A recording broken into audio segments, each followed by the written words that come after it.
Radhe Krishna viewers, good morning, have a nice day. আজকে তোমাদের সঙ্গে একটা নতুন রান্না শেয়ার করব, সেটা হচ্ছে বাটা মাছ আর ধনিয়া পাতা ঝাল। তো বড় মাছ খেতে খেতে আর ভালো লাগে না, তাই তোমাদের দাদাকে বলে ছোটো মাছ আনিয়েছি। তো ছোটো ছোটো করে মূলো, বেগুন সরু সরু করে কেটে নিয়েছি। মাছগুলোকে আগে ভেজে নিয়েছি। কড়াইতে একটু তেল দিয়ে সর্ষে, শুকনো লঙ্কা ফোড়ন দিয়ে, কালো জিরে দিয়ে তার মধ্যে একে একে মূলো, বেগুন ভালো করে তেলের মধ্যে ভেজে নিয়েছি।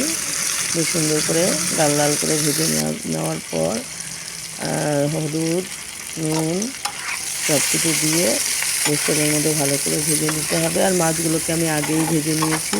তো বড় মাছ খেতে খেতে আর ভালো লাগে না, তাই ছোটো মাছ এনেছে, তাই ছোটো মাছটা দিয়ে এখন নতুন মূলো, ধনেপাতা ওটা রান্না খুব ভালো লাগে। তার মধ্যে লঙ্কা বাটা একটু দিয়ে দিলাম, কাঁচা লঙ্কা বাটা, আমি কাঁচা লঙ্কাটাই বেশি ইউজ করি। আর শুকনো লঙ্কার গুঁড়ো একটু দিই কালারের জন্য, আর কিছু নয়। একটু সময় কষিয়ে নিতে হবে ভালো করে, নেভা নেভা আজে। তারপরে অল্প কাটা মাছ এর মধ্যে দিতে হবে। আমাদের তো লোক কম, আমার দুই ছেলে বাইরে পড়াশুনো করে, তা আমি আর তোমার দাদাই থাকি বাড়িতে, তার জন্য আমাদের অল্প অল্প করেই আনতে বলি, বেশি এনে কে খাবে বলো।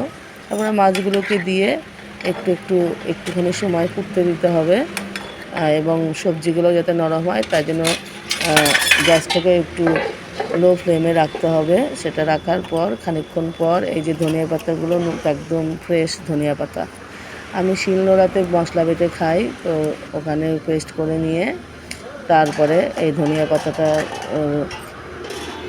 পেস্টটাকে ঝোলের মধ্যে দিয়ে দিলাম। দিয়ে দেওয়ার পর খানিকক্ষণ রেখে সেটাকে একটু ঘন ঘন হয়ে এলে তারপরে ঝোলটাকে নামিয়ে ফেলতে হবে।